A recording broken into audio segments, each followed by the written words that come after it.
thing you've reached at in terms of like what have you? Okay, ask your question. Yeah. So what is your education, you can say, in that aspect? Like what have you reached?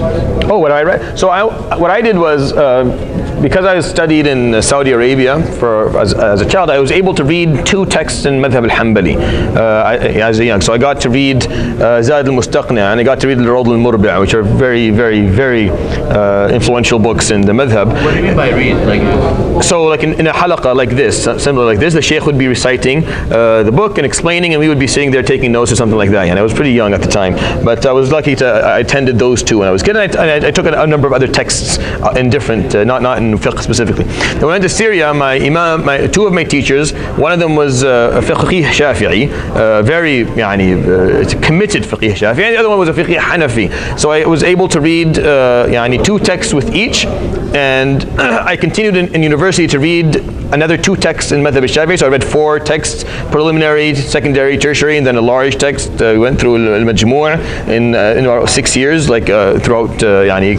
patches of time. And when I found myself doing that, I decided I was going to continue to do the same for the rest of the madhab. So I read 4 books in each madhab. I had 2 in each. I had nothing in fiqh al-Maliki. We had to go search out a scholar in fiqh al-Maliki. And, so I did Maliki, the last thing that I got to study. I studied it later because there was just no scholars available. I had to go search them out and read Matn ibn Ashir and Mukhtasar Khalil, and we went through 4 books, starting from preliminary, moving up to a 4th level or a resource book. So in every madhab you want to do a preliminary text, a simple text, then a secondary text, which is usually an explanation to the preliminary text. You want to do a tertiary text, which is a text that is considered a secondary resource, marja', and then you want to read a resource, like a marja', a book like al-Mughni. For fiqh al-Hanbali, we started with, like I told you, just Zad, and then Rawd al-Murbi', then Sharh al-Zirkashi, and then after that, then you go to al-Mughni. Al-Mughni is the ultimate place to go, and you read that, and when you've read that, khalas, you've read all that you need to read in the madhab. You see, if you want to actually read all the books of fiqh in a madhab, you need maybe 5 to 6 lifetimes at least to be able to read just one madhab. It's impossible the number of books that are written. You cannot read them all. There's no point in reading them all. It's all the same stuff. It's just worded differently or small. Like you have to read a whole book to maybe get 3 extra pieces of opinion. Read a book that's 1,700 pages for 2 pieces of opinion. I'll come up with an opinion on my own. It's too much work. So what you need to do is just 4 books per madhab. That's what I did, and that's what I promote. You do 4 books, preliminary, secondary, a tertiary, which is a secondary resource, and then an ultimate resource within the madhab. And that way you've actually studied a madhab in full. So you know everything you need to know about it. And I was lucky by different times of my life to study different books. And then I finally, when I was older in my early 20s, I completed each madhab by reading 4 books in all, and that way I feel it's just very easy for me to talk about a madhab. I don't feel lack of confidence. I know what I'm talking about because you've studied a book into detail, but they do take time. I spent a lot of time, in our day and time, it's like if you don't have a degree. To be honest, my degree didn't really do that for me. It's side knowledge, but I got the degree because it's important to have a degree today. At least you need that to kind of certify yourself and validate your ability to speak. But it's really not the degree that gave me the knowledge. It was. So I have a bachelor's degree, a 4-year degree in Islamic studies from Kulliyat Usul al-Din from Jami'at Darman al-Islamiyya, and it's a 4-year. It's a bachelor's degree. It's 73 subjects with a thesis at the end. And I started my master's, but I didn't complete my master's because of the war. But it didn't really offer me the knowledge. It's the side. I built friendships in the university. 6 guys. We did a book club. We would take, for example, Bada'i' al-Sana'a' al-Imam al-Kasani al-Hanafi, which is the resource in fiqh Hanafi. You study that, you don't need to know anything else. Now, if you could study that right now, I wouldn't tell you to study the first 3 books. But the thing is, you can't. You start with that book, it's too hard. It's way too hard. Like you'll be reading, you have no idea what he's saying. So you have to start with the preliminary text, secondary, tertiary. You're building your ability to understand their terminology and their lingo. And then when you read this book, you understand it. And that's all you really need because it's the ultimate resource. But it's a huge book. It's 25 volumes. So I would take 4 volumes. I would give a friend 4 volumes. And then we would go for 6 months. You would read the volumes and take notes. take like a 3, and then we would come and we would just binge study this thing for like a week. We would go to I had a friend who had a house in Qasir, which is just outside of Hims, and he had like 2 elderly parents, like extremely elderly parents. Like they couldn't even hear. Like you speak to them, no idea. And he had like this open room, and we would just go and sleep there for a week and just study. Everyone would give. Once we added a guy to our group because we were studying a big book. I think it was in Mughni. I'm not sure if it was the same book, but we gave him 3 volumes to read, and he came with like a paper and a page and a half of notes. Like, what did you do? Like each of us had like 2 notebooks full of notes, and he had like a bit like, we had to take the books and study them and come back 2 months later to actually do it. The skill of taking notes and being able to explain the notes to the person in front of you. So I would explain my part that I read, and then you would explain to me your part. It would but you're winning colossal amounts of time. Like you are winning so much time. It's not even funny. Like to study a 25-volume book is going to take you 5-6 years. But do it this way, and you can do it. You can actually fit it in within a year. Like 60 months of you studying the number of volumes you want, and then maybe a month and a half of you and your colleagues studying the book and explaining things, and you're walking away with a lot of information because you're photocopying their notes and you're taking your own notes and you're building your own knowledge base. So it really makes a big difference. And that's how we did a lot of my studies. A lot of my studies were based on that, and then we would take that وَنَعْرِضُهَا عَلَى إِمَامٍ. We would present it to an imam in the madhab, because Damascus was known for having a very large amount of scholars from different denominations of Islamic knowledge and different madhab. So we just go, we would present him, this is what we did, this is what we studied. Usually the scholars would be like quite impressed with the effort, because it was a big effort at the time for us to be young and doing that. Not many people did it, but so he would either certify us or validate what we learned. So I don't have certifications in all the books that I studied, but I do have in a good amount of them. Like I can certify in all preliminary texts of the four madhab. So I can give you a certification in MatnAbuShuja, I can give you one in Kanz al-Daqa'iq, I can give you one in Mukhtasar al-Quduri is also Hanafi, I can do that too in Hanafi. And then I can give you in Matn ibn Ashir or Mukhtasar al-Khalil, either of them because I did both. And I can give you something in Zad al-Mustaqna for Fiqh al-Hanbali with the preliminary. The higher books differ. I have a lot in Shafi'i, I have some in Hanafi, and maybe one in Hanbali, but I don't have a lot because it's hard to do. Like to actually get a scholar to certify you in a big book usually requires a long period of time of you just reciting to them, and I didn't have all the time in the world to do it. So sometimes I would come and say, like, I read the book, I want to a'rid alayk, and he would say, oh, you have to come every day for the next 6 years. I'm like, okay, assalamu alaikum, jazakallah khair. And then I find someone else who's much more open, who like a couple of sessions within a couple of months, I present him with my knowledge, he asks questions, we discuss the book, he feels like I know what I'm doing, and he'll certify you to start teaching him. So that's how you should do it. I don't know, I can't tell you that everyone who studied Islamic knowledge has done that. I did it because my teachers were very, they emphasized a lot the importance of knowing all that can be known, and to certify yourself and to actually seek knowledge properly. And I was lucky in that sense because I was guided by very, very intelligent people. I was guided by very, very open-minded, intelligent people who wanted you to learn from everyone, and that was just the fadl of Allah subhanahu wa ta'ala. And then I was just surrounded by good friends. I don't know where they are right now. It's funny, like 2 of them were taken at the beginning of the ahdath by the forces, and I don't know if they are alive, if they came out or not. And 2 of them are in Turkey, and 1 of them is in Germany, and we're all over the place. We have a little group that we talk every once in a while, but it's kind of gone. But we spent a lot of time and you should do that. Look for people who are willing to study with you, because that's how you do it. You can't study alone. It's impossible. Here, you read this book by yourself, you're not going to read it. Have someone who's reading the 2nd volume, and you're going to have to meet with him next month. You'll read it, because you're going to look like a jackass if you're sitting there and you haven't read your part of the book, or you don't know what it's about. So it really helps you if you can find a friend for talab al-ilm. A friend to help you seek knowledge. It helps you with the Quran. That's why halaqat work for the Quran, and individual learning doesn't really work very much. You kind of lose motivation. And it works for any other type of knowledge seeking. But you have to look for a group. You have to build a tight 4 or 5 guys, and then you start looking for someone who has an ijazah in a certain book. You guys take the book, you read it, you come, you discuss it with him, you get the knowledge that you need, and you're ready to read. It's not impossible. We sometimes are made to feel that learning Islam in depth is an impossible task. Like you cannot do it. It's way too. It is not impossible. It's just like any other knowledge in the world. You can do it. You just have to be with the right people. And you have to spend the proper amount of time. I mean, there's a certain amount of time you have to spend.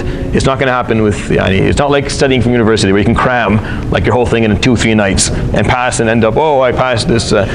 You passed the subject. Are you certified in the content?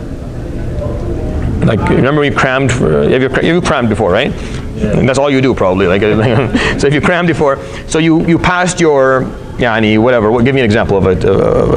Math. You passed your math. So you passed the course, but my question is, are you certified to teach the content inside of it? Okay, so that's the difference between Islamic knowledge and what we do today. In Islamic knowledge, you have to be certified to teach it. Like, حفظت القرآن, I memorized the Quran. Are you certified to teach the Quran? No, then you haven't really memorized the Quran Islamically. And you could have an agree that I memorized the Quran, someone signed it off for you.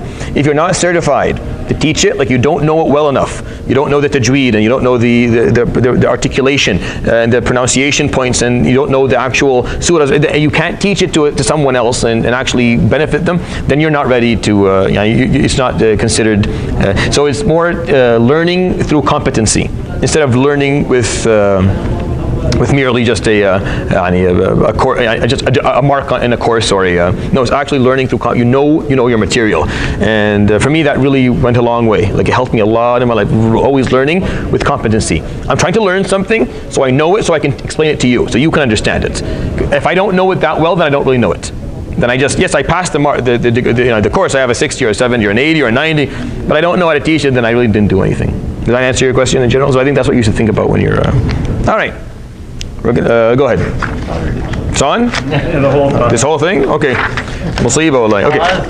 Yeah, I know. Or now they know the general path, right? Yeah, inshallah. I'm happy to offer the help, inshallah, as we go along. It's not as hard. I just need shabab عندهم همة. I just look for guys who have some, I'm not seeing enough of it. Like, there's no urge to learn. Like, that's the problem. Like, learning is something that has to be self-generated. It has to come from you. You have to really want to learn. Like, you have to be, I want to know this stuff. I want to be someone who's educated and intelligent and understands all this. No one's going to tell me. For me, I didn't want anyone to tell me what's halal and haram. I knew what's halal and haram. You can't tell me, because I was tired, sick and tired of everyone telling me, oh, you can't do this and you can't do that. And I'm totally confused because I don't know. Everyone's telling me something different. So, like, I will know what's right and wrong. I'll tell you from now on, or I don't want to tell you actually. I just want to know for myself. And then after that, you start building more and more intention of learning. Like, this is actually interesting, actually a lot to benefit from, and you just keep on going in terms of knowledge. I just don't see the himma. Himma is an important part of learning. Okay, so we'll start with bab al-nikah. النكاح وما يتعلق به من الأحكام والقضايا. So كتاب النكاح. Can you turn on the lights for us? All the lights. Jazakallah. Kitab al-Nikah, the chapter of marriage. Where is Abdullah Khan? He's not here. He's gonna miskeen. He's gonna miss out on all the good stuff. All right. So you'll enjoy this inshallah. النكاح يقول الإمام أبو شجاع رحمه الله النكاح مستحب لمن يحتاج إليه. Marriage is recommended, so it has a religious status. Now, it's not just a thing that we do, it has a religious ruling. Religious rulings are either haram, you can't do it, makruh, shouldn't do it, mubah, no one cares, mustahab, is recommended, or wajib, you have to do it. So where does nikah fall? For the Shafi'iyya, it's mustahab. For other scholars, for other madhab, they will talk about it being a bit higher. Like, some of them will say it's wajib, specifically in certain situations. But here it's mustahab, generally speaking, liman yahtaju ilayhi, for those who are in need of it.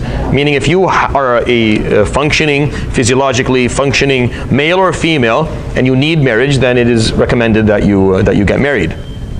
Meaning, you get ajr when you get married. And you don't get wizr, you don't get sin for not getting married unless you make a mistake. Unless you fall in haram, you say, well, it was hard, yeah, but you could have got married.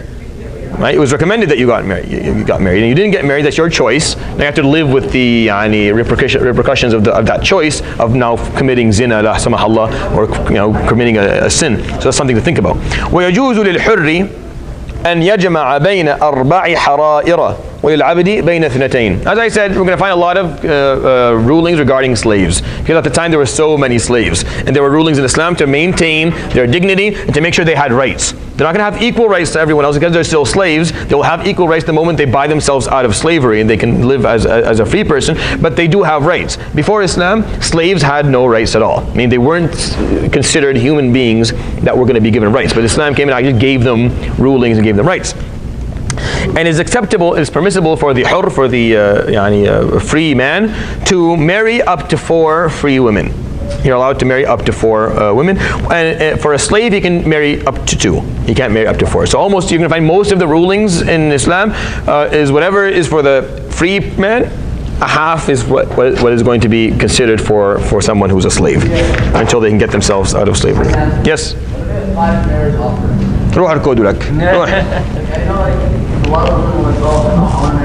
I know, mashallah alayk, inshallah.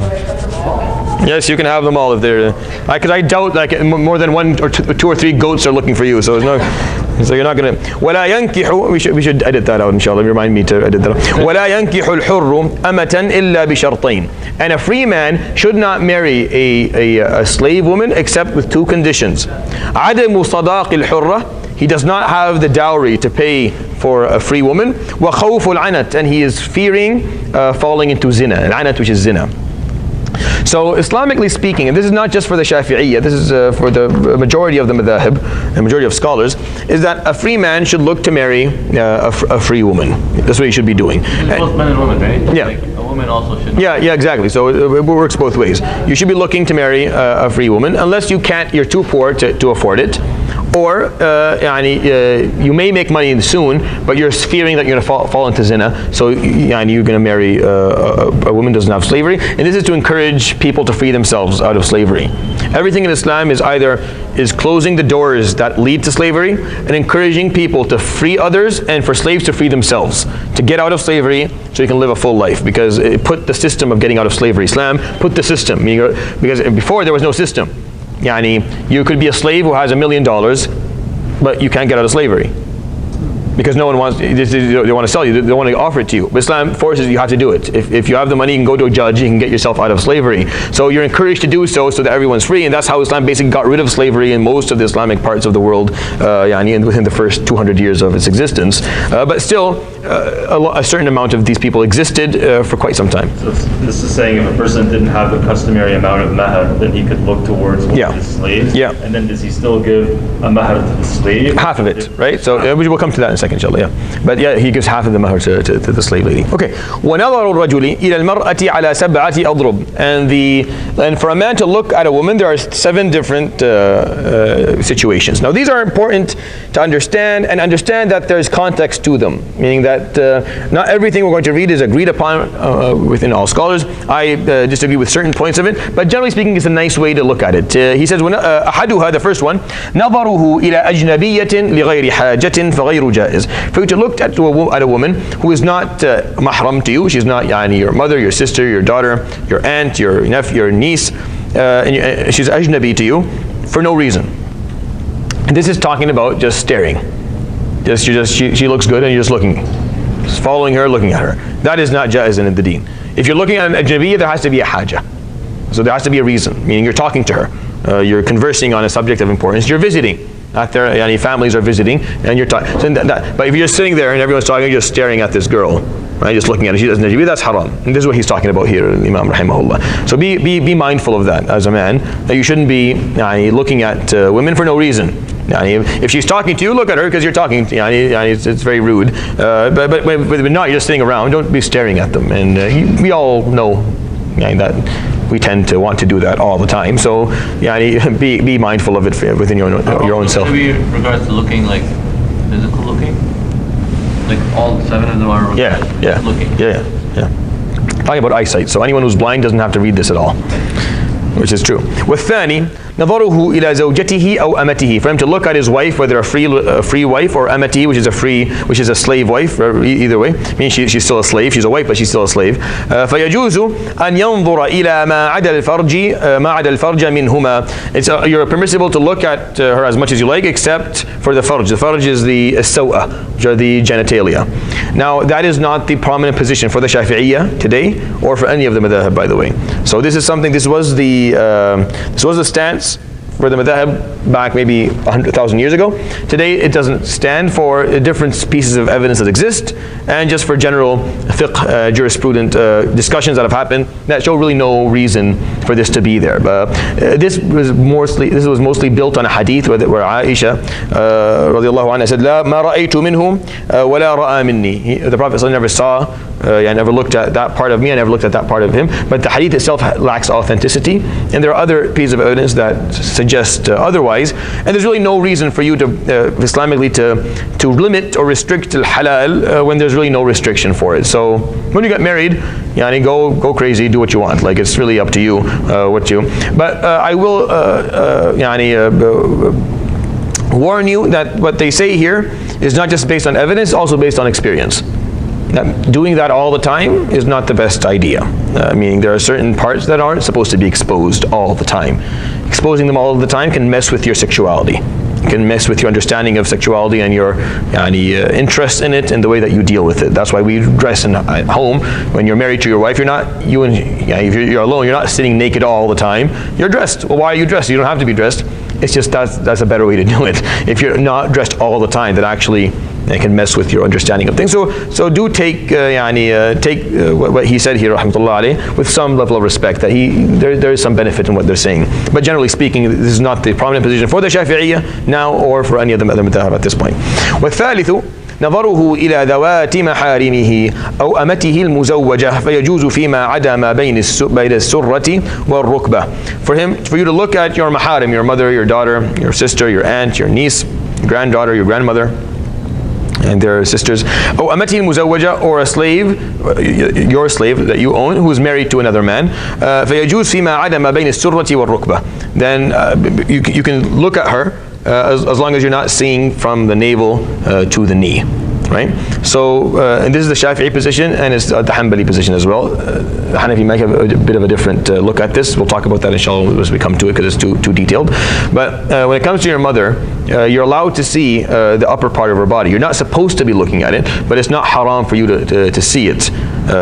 It's haram for you to see your mother from her navel to her knee. I know this doesn't really happen very often, but this is the hukm shar'i that exists. I tend to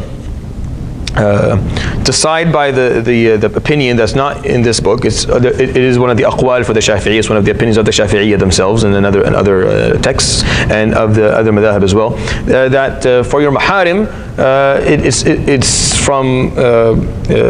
it's not from the navel to the knee. It's from the chest down to the knee. So the bosom also being covered, and then you can look and talk and you can just stare. Like, it's no problem, because they're your maharim, because you don't have any sexual needs towards them. But I tend to take that position, find that a bit more authentic. However, when it comes to your mother breastfeeding or your sister breastfeeding, that's, I think, where this becomes more applicable. Meaning that for you to see that is not a problem. Yeah, but say your mother is in old age and like you take care of her. That's different. So now when you're a caregiver, that changes the whole thing. The moment you say a caregiver, all this doesn't count anymore. You're a caregiver. You do whatever you need to do to care for her. You take off all her clothes and bathe her, and that's all fine. Like, it's your mother. But we're talking about here generally speaking. That's not the case. What are you allowed to stare at? Because here talking about bidun haja. There's no necessity. I'm just sitting there. Can I just stare at my mom or stare at my sister? Yeah, that's fine. As long as you're not looking at anything that exposed from the knee to the navel, from the navel to the knee, right? But when there's a need, when there's a haja, things change. I mean, there's a need for me to be looking here, whether it's medical, which will come in a second, like in the same text we'll talk about medicine, or it's for caregiving, or it's for any conversation or anything like that, then things change. Like the rulings change when there's the word need inside that. The same thing goes for prayer, for example. Moving without need in prayer can ruin your prayer. 3 movements. But when there's a necessity, like your phone goes off, whatever movements you need to turn it off, because you're moving with purpose. For the Ahnaf, it's 3 movements, and then for the Hanabila, short movements is okay as long as it's not consistent. Yeah, but when they said that, they were talking about movement that was purposeless. Are you saying what I'm trying to differentiate? All of them, when they gave these rulings, they were talking about purposeless movements. This was later on continued to even purposeful movements. But when you look at the actual text, like the actual nas of what Imam Ahmad said or Abu Hanifa said, it was talking about purposeless movements, meaning purposeless, they mean like scratching your nose or fixing up your thobe. But when there's a purposeful movement, things... When the Prophet, he was carrying a baby, so that's a need. There you go. So you drop the baby, you'll die, and you'll kill it. Or if you need to move out of the way because like a car is coming. So a purposeful movement, there's much more flexibility in terms of things that are purposeful. And the same thing goes here in terms of your eyesight. When it's purposeful, it's different. I mean, there's actual goal that you know what it is. Like, it's not just because when there's no goal, that's where shaitan comes in. He starts to give you goals, like give you things to think about when you're looking at something that's not halal. Scratching your nose is not purposeful, like. Well, this is not a necessity because you'll live, like you won't, you'll make it. You don't have to do it. But for example, your phone goes off, you're distracting everyone in the masjid. No, you should turn it off immediately and take as many movements as you need to do that. Okay. والرابع النظر لأجل النكاح فيجوز إلى الوجه والكفين. And the fourth is looking at a woman with the intention of marrying her. The intention is I want to marry this person, so I want to look at her. So you can look at the face and the hands. Other madhahib have made permissible a bit more things. The feet, hair. Some madhahib have made that acceptable, meaning you'll find difference of opinion here. The Shafi'iyya are very strict on this. It's just the face and the hands. So if you're sitting and you're thinking of marrying someone, so you can look at her for no reason. Again, let's talk about looking, no reason at all, you're just staring. But if the point of this is I want to marry her, so I want to actually look at her features to see if it's something that I'm going to enjoy and I find her attractive or not, then that's fine. The Prophet ﷺ actually would tell the Sahaba, Anas ibn Malik, or I think was it Anas or?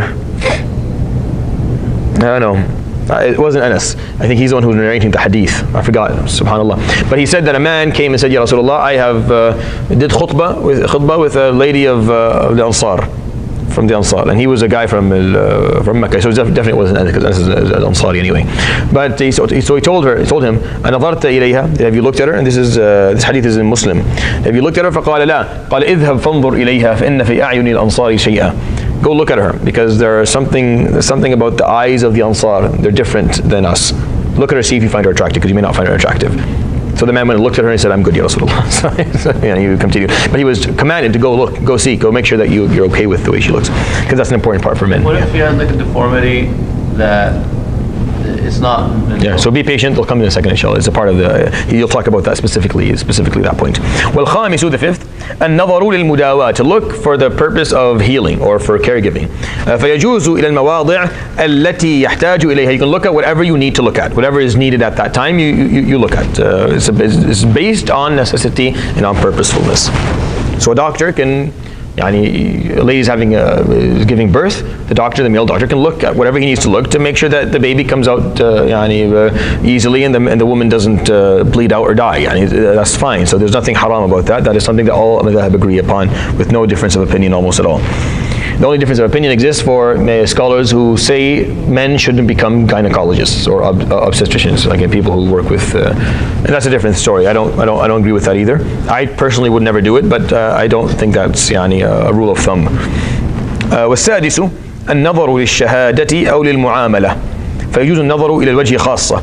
If you're being a witness on nikah or a witness, then you have to look at the face. Like you're witnessing a marriage. Whose marriage am I witnessing? This man and this woman. Where's the woman? Oh, she's inside. Well, can I know who the woman is? I'm witnessing something here, so you get to look at her. It makes sense. It's a legal testimony.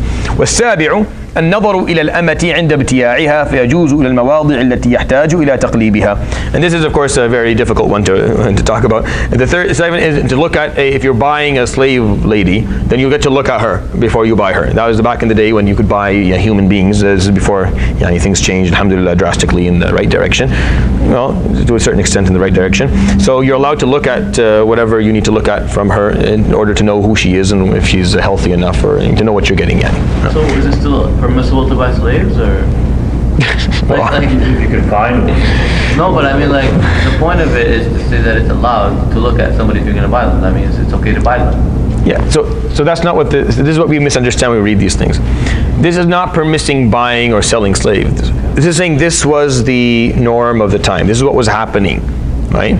We have to deal with the social systems that existed in times that we live in. So this was the social system. This is what was happening. She's going to be bought one way or the other. Be bought by a Muslim is better off because she'll get rights and she probably will get at some point her freedom. She's bought by someone else, she may not get any of that. So we're not saying, oh, we encourage buying and selling of slaves. No, that was what's happening, and these are the rulings regarding what's happening. It's the same thing if we have rulings regarding mortgages and riba. We're not encouraging it. It's just these are the things that we have. These are the rulings regarding how to deal with them. We're not necessarily encouraging you to do this. It's just this is the norm of the time that we have. Okay. So sorry, another question. So in the second one it says نظره إلى زوجته أو أمته. So after he buys her, then he can.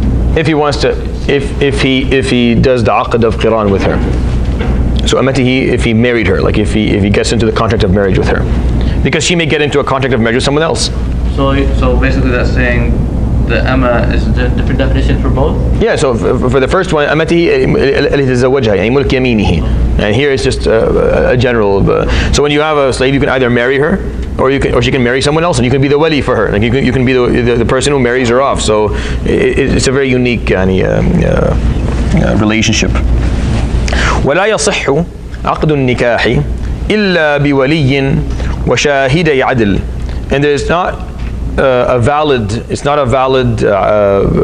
contract of marriage unless there's a wali, there's someone who is marrying off the lady, like a male. وشاهدي عدل, and two witnesses. Adil, I mean, they have to be people of certain ethical caliber. They have to have certain status in society for them to be to qualify for that. So the three madhahib all see the wali to be a rukn of arkan al-nikah. I mean, one of the conditions for nikah to be proper for the three madhahib, al-Shafiee, al-Maliki, and the Hanabila, is that you need a wali. You need someone to be there on behalf of the lady. The Hanafiya don't see that specifically, which makes it much easier to follow that, to follow the Hanafi ruling in terms of marriage in these countries where family ties are almost always severed and just not. So that is like a permissibility that you'll find for the Hanafis. Only for the woman that was already married once? The Hanafis see it also for a bikr that is baligha, that is old enough to take care of herself. Like she doesn't need a wali, she just needs the two witnesses. Yeah, just need two witnesses. So the Hanafi, we'll talk about that inshallah when we say the Hanafi madhab specifically, because that'll be a part that we'll focus on because it's very unique to them. But the majority, you need a wali. The lady needs a wali. The wali isn't there to put obstacles in the marriage. He is there to make sure that the man knows that she has family, she has someone behind her. Like he's not just marrying a woman who has no roots and has no, she has family. He's speaking to a man regarding the marriage. Like you're shaking this man's hand that you'll take care of her, you will be a good husband, so you're giving your word to someone here. So this makes men feel a bit more obligated to do right, or to be proper to their wives. And it kind of makes the woman feel more supported, that her family is there to marry her off. Let's finish reading this, and there's a few things we'll talk about that are important. ويفتقر الولي والشاهدان إلى ستة شرائط. There are 6 conditions for the wali and the 2 witnesses that they have to fulfill. Number 1, Islam, they have to be Muslims. Number 2, they have to bulugh, they have to be mature of age. والعقل, they have to be sane. حرية, they have to be free. A slave can't do this. With dhukura, they have to be men. والعدالة, they have to be ethically respected. I mean, they have to have a certain ethical stance within, or position or situation in society. إلا أنه لا يفتقر نكاح الذمية إلى إسلام الولي. However, when you're marrying a lady who's from Ahl al-Kitab, you're marrying a Jewish or Christian practicing lady, then the wali of her doesn't have to be a Muslim, obviously, because her parents are probably not Muslim, so it can be her father, he doesn't have to be a Muslim. ولا نكاح الأمة إلى عدالة السيد. And when you're marrying a slave, you don't need her wali to be someone who's respected, because he could be someone who's not, and you don't want that to be the reason that this lady never gets married in her life, even if she's a slave. So this is important. Meaning the wali, the father of the, which is in most cases the father of the lady, one of the 6 conditions, and these are all the madhahib that accept. Can also be like the uncle or the brother. No, we'll come to that in a minute. Give me a minute. So, because generally it's the father. Let's keep this so the concept is inshallah made clear. That there are 6 conditions that they have to fulfill. One of them is adala. Adala means that he has to be someone who is ethically respected within the society. If this is someone who is known to be a drunk or an abuser or someone who lies or cheats, he can't be a wali. And that, if that condition alone was observed, then a lot of the marriages where ladies are forced into bad marriage wouldn't happen. Because who forces his daughter into a horrible marriage except someone who is very low within the community, and he doesn't even qualify to be a wali in the first place. So it's actually moved to someone else, and that's why وَأَوْلَى الْوُلَاتِ and to prioritize those who can be wali to a given lady, individual, is al-ab, first of all, the father. If the father is not there, or if the father doesn't qualify by not fulfilling one of the 6 conditions. He's not a Muslim, for example. He's not aqil, he's not sane, he's not free, he's not adil. Like he's not someone who has that respect in society. He's not someone known to be ethically impeccable and respected. Then you move it to the Jad, to his father, Jad Abul Ab, meaning the paternal grandfather. Dhukura is male, Yeah, and that's for the wali, and for the shahidai adil. witness, as like Yeah. you can have two instead of the one, Yeah, you can have two instead of the one. two girls instead of one. There's a difference of opinion even today. Like you can have, but it's just better to stick to the to two men ahsan. It's just better. ثم الأخ للأبي والأم, and then a full brother if those two guys aren't around or they don't qualify. ثم الأخ للأب, and then the paternal brother. ثم ابن الأخ للأب والأم, then the full nephew. ثم ابن الأخ للأب, then the paternal nephew. And it's almost the same عصبة. Remember? The same thing of عصبة, almost exactly the same. ثم العم, and then the uncle. ثم ابنه, and then his son, the cousin. على هذا الترتيب, in that sequence specifically. فإذا عدمت العصبات, and if there's none of these guys, none of the عصبات, none of these universal inheritors who can do this, فالمولى المعتق, then look for the slave owner of that family who granted them freedom if he's available, if this family had slavery in it at some point. ثم عصباته, and then all those who are related to him if he's not around. ثم الحاكم, if none of that, because let's say you come from a family that didn't have slavery, and the lady doesn't have a father, doesn't have a grandfather, doesn't have a full brother, doesn't have a paternal brother, doesn't have a full nephew, doesn't have a paternal nephew, doesn't have an uncle or a cousin, then it goes to the hakim. ثم الحاكم, then the ruler or the judge can do it. So if a lady is living here and there's nobody, she can go to a judge and the judge can marry her off. Right? So that's and that happens a lot, by the way, more than you think. Yeah, court can do it, and they do it all the time.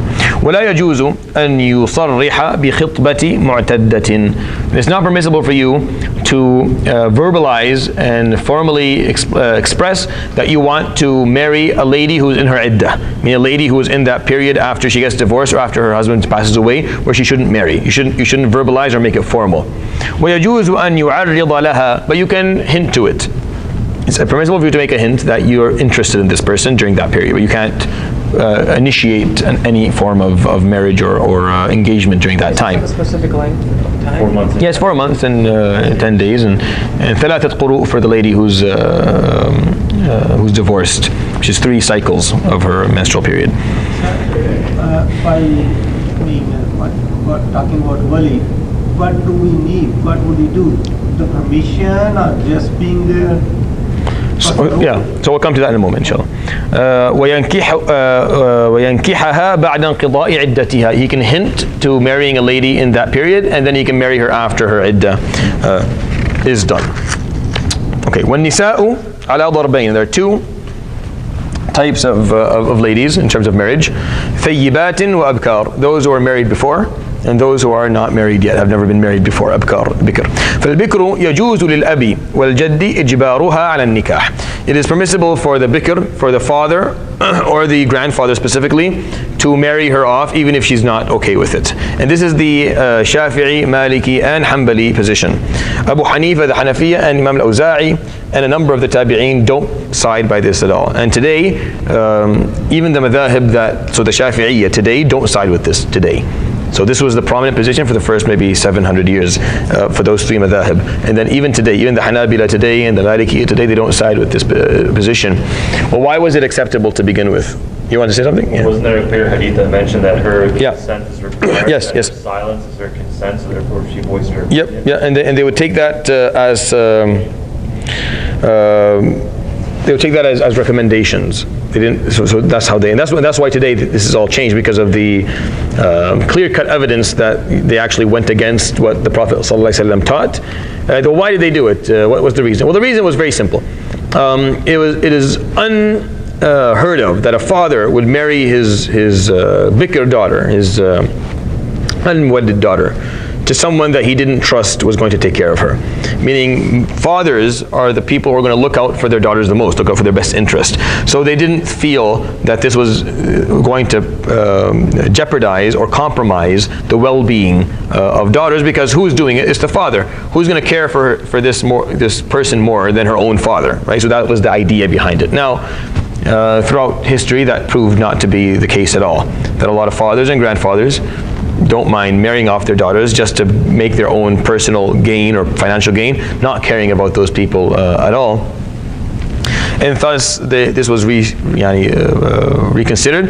And then of course, like Brother Emmanuel said, the Prophet ﷺ said word for word in hadith narrated by Imam Muslim and Bukhari, الثيب أحق بنفسها من وليها. The pre-married woman or woman who was married before, she can do whatever she wants with herself. The wali doesn't have to be a part of this at all. والبكر تستأمر وإذنها صماتها or صماتها.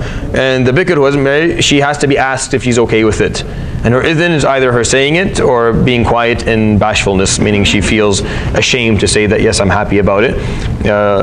Just out of back then that's how it was. Or she can say that yes, I want to marry him. So there's actual clear evidence that that was the case. But the three madhab for the longest time didn't see that. Especially it was only for the father and the grandfather. Like other wali can't do it. Your brother can't do it. Your uncle, they can't do it. It's just the father and the grandfather specifically, because it was seen that the father and grandfather have the best interest of this girl in their minds 100%. So if they think this guy is the right guy to get married, and she may be too young to see it right now, but she'll see it later. That's a different time. So to summarize the dissent, مقدمين المالكية والشافعية والحنابلة, they allowed it. Yeah. And then those who rejected were the Hanafis, Awza'i, and then the later Malikiyya, Shafi'i, and Hanafi. Yeah, exactly. So all the later madhab, right now there's not, I don't know, I'm not aware of a scholar that's alive today that will side by this anymore. Like I don't know. Maybe there is, but I don't know who's certified within his madhab to give fatwa. Wallahu alam. Okay. And I'm telling you the reason behind it. The reason behind it because it was trusted that the father, I have a daughter. She's the most important thing to me in my life, 100%. I'm definitely not going to marry her to someone who's going to mistreat her, 100%. I'm not going to do that. So I know best. I know what's best for her. So if I make a choice for her, I'm definitely making a choice that's in her best interest, and that's why they allowed this at a certain time. Now, in terms of what does the wali do? The wali does is that he just facilitates the marriage and rejects the man if he sees good reason for it. So that's what the wali does. So he facilitates this marriage. In terms of he is the person who the young man comes to, and he is the guy who asks his daughter, and he helps negotiate the contract if there's any conditions that she wants or he wants for his daughter, and he gets to reject the guy if he feels the guy is not proper. Meaning if he feels like his ethics aren't there, his deen isn't there, he's not of the same social status, meaning he won't be able to treat her the way that she's used to be treated. Like if you're getting someone, so you're the father, and a guy comes asking for your daughter. Now he has money and he prays in the masjid, but you know this family, how they treat women. You know that you don't like how they treat women. You don't like how his dad and how his family speak to their own wives. You don't like how they view women in their family. You know that maybe a few brothers tend to hit women, or they have that as something that they don't see as a big deal in their family. Then you get to reject this. It's like I don't think you're a kafu. I don't think you're a social equivalent to my daughter. Not that we're better than you. We're just from different demographics. We're just very different. An important aspect of marriage is not just that we're equivalent financially, meaning we come from similar backgrounds, I can take care of you financially, and that ethically and religiously we're similar and that we're attracted to one another. There's also the social equivalence, which is called kafa'a. That's a different thing. This has nothing to do with me being better than you or you being better than me. Based on your cultural background, there are certain things that you enjoy and you're used to and you're accustomed to and you expect that other cultures don't have that. And these small differences can cause a lot of strains in marriage and can make marriage very different. When you marry outside of your cultural background, be ready. Be ready for a very rocky ride. It's going to be very difficult. You're going to find it will be a struggle in terms of how you're going to go through it, because you guys have such different expectations. You come home at 4 o'clock, you're expecting to eat, and she's like, no, I wait for you to come we cook together. Are you right or is she right? Who's right? No one's right, really. There's no right and wrong here. It's just whatever you're used to, whatever you're accustomed to. Now she's accustomed to one thing, you're accustomed to something else. If there's not clear understanding, it can get really, really difficult to get married. That's why the wali is there to see all these things, that the lady who's saying, no, I like him, he's khaluq, he has all the right stuff, she'll miss that, and then he'll say, no, he's not right for you. He's all right. So he gets to reject. Does she get to appeal? Yeah, she gets to appeal. she gets to appeal. And if the father can't prove his point that that guy is not right, can't give a clear explanation of why, then he is removed, his adala is removed, and then the grandfather can marry her. Or if not the grandfather, the brother, and so on. And she can go to the judge at the end if her family is rejecting this guy for no reason. Because sometimes he's rejected for his color, right? He's dark-skinned, and they're not, and they don't like dark-skinned people. They're just bluntly racist. And when you ask the father, he says, I don't marry to someone who looks like that. Is that an acceptable reason? No, so she can appeal that.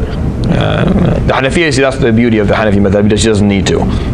She doesn't need a wali. She'll bring one, but she doesn't need one. She can just marry herself to What about the point of you have to listen to your parents?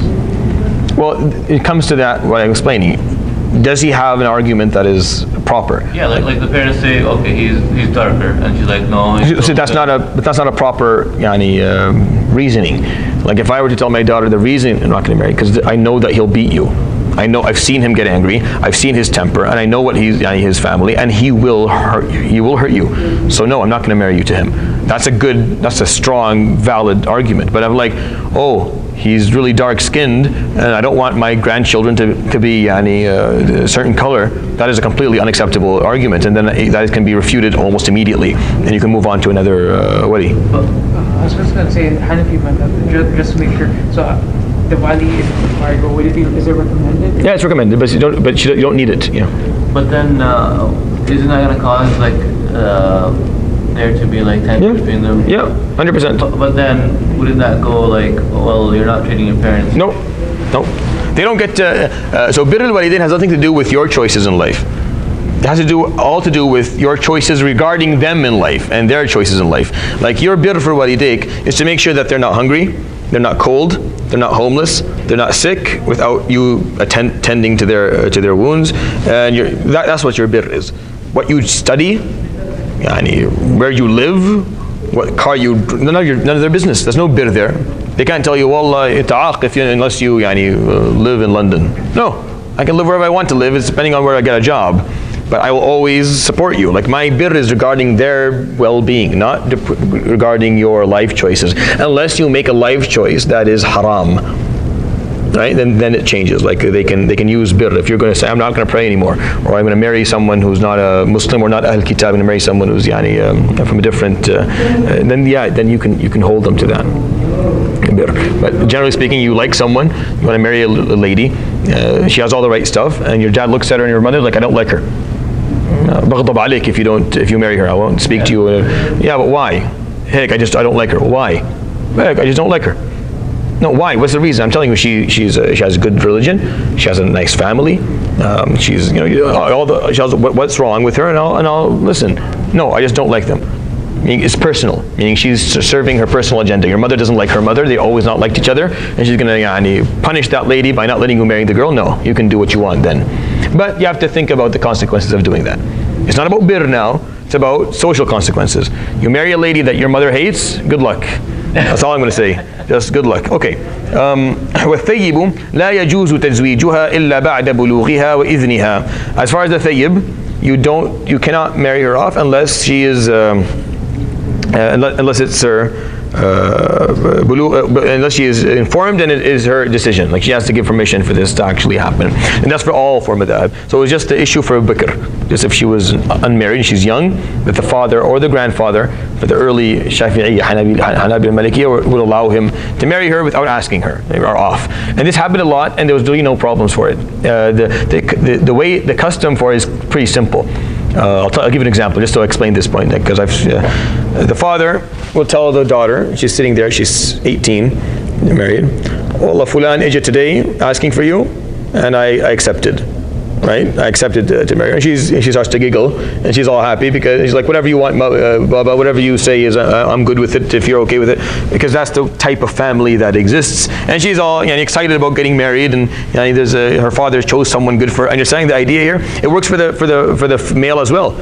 used to happen all the time. In the same family, the man will come and say, "Wallah ya flan, today I went and I saw bint Abu Flan for you, and I liked her, and I khatabtu lak ya. I initiated engagement." And the guy's all like, "Alhamdulillah, I'm going to get married." So it's just how social systems worked. So when this social system worked, it was fine, and then these social systems completely collapsed in the last 300 years. So that all the fuqaha changed the ruling because of the fact that this didn't work anymore. It wasn't. It became more of a human rights issue than it was a family-oriented decision. Anyways, okay. And wali should be man. Always a man. Yeah, always a man. It can be women in some situations. It can be a grandmother or a mother if no one else is found, and if she's the matriarch, she's the leader of the family. It is possible, but it's not custom. Okay. وَالْمُحَرَّمَاتُ بِالنَّصِّ 14. There are 14 ladies that you cannot marry at any point. Number 7 بالنسب, 7 based on lineage or heritage or relation. Number 1 وهن الأم وإن علت, the mother, and just keep on going up. Grandmother, great grandmother, just keep on. والبنت وإن سفلت, and then the daughter, and just keep on going. Granddaughter, great granddaughter. والأخت, and then the sister. والخالة, the maternal aunt. والعمة, the paternal aunt. وبنت الأخ وبنت الأخت, and then nieces on both, paternal niece and maternal niece. I don't know if that's proper, but the sibling, the nieces. So those are 7. واثنتان بالرضاع, and 2 types of women you can't marry based on breastfeeding. And we'll talk about that inshallah, breastfeeding more deeper later.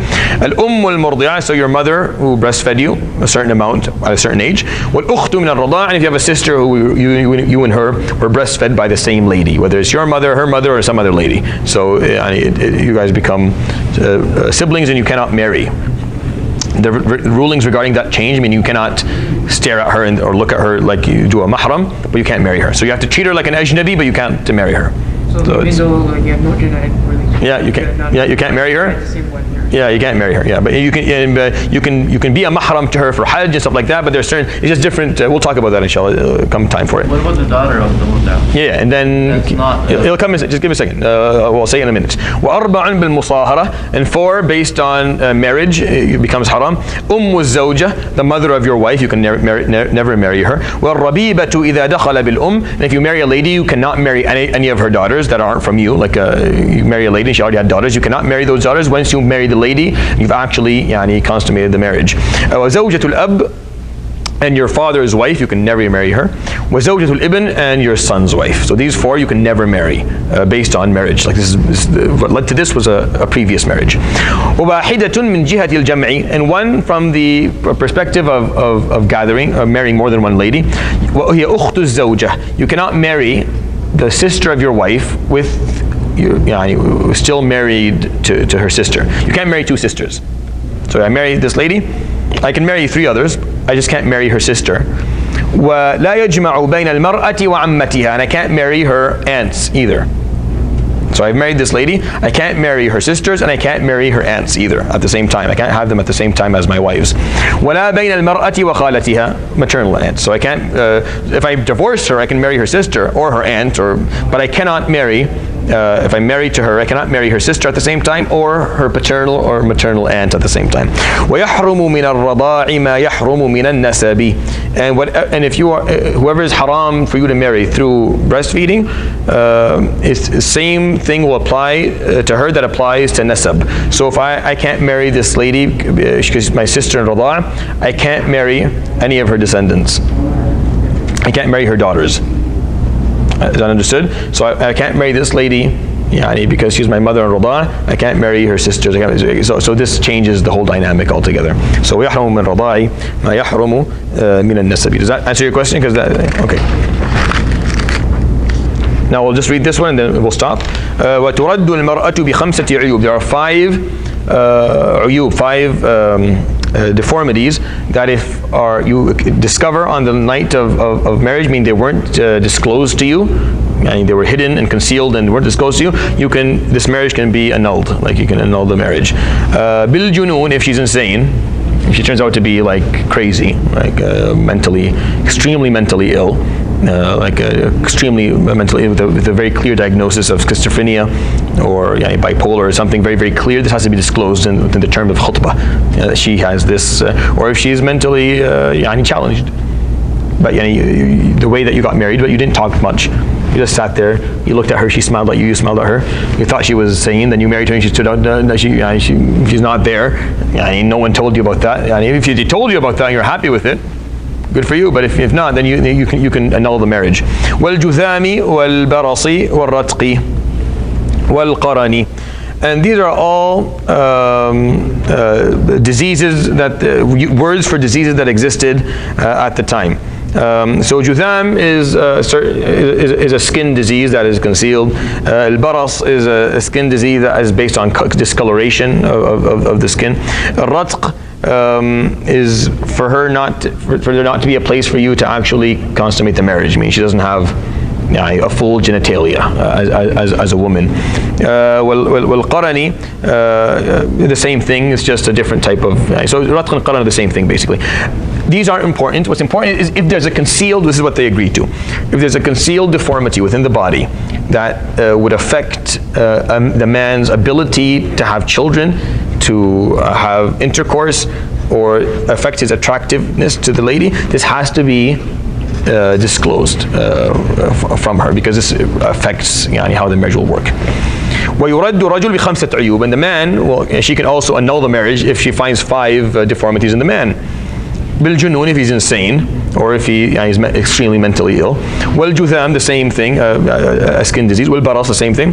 وَالْجَبِّ وَالْعُنَّةِ. الْجَبِّ, if he doesn't have genitalia, like it turns out he doesn't have anything down there, or it's not it's chopped off or something like that. وَالْعُنَّةِ, meaning he has no need for women. He just got married because people told him he could get married, and he doesn't want to keep on having this conversation with people every day. So he got married to this lady, and he's like, look, I have no interest in you at all. He just has no attraction to her. These are things that are today more important to talk about than before, because there's men who have homosexual tendencies, and they don't want to practice homosexuality because it's always haram, but they also have to answer that question, well, why aren't you married now? You're 26 and you're 29, you're 32 and you're 50. Why aren't you married now? So he just marries so he doesn't have to do this altogether. That's not proper. You have to disclose that to the woman, that you don't have a sexual attraction, whether it's physiological or it's psychological. You have to disclose that, or the woman can ask to annul the marriage. And we'll talk about that a bit more inshallah next time. سبحانك وبحمدك أشهد أن لا إله إلا أنت أستغفرك وأتوب إليك. صلى الله عليه وسلم محمد وعلى آله وصحبه أجمعين. جزاكم الله خير.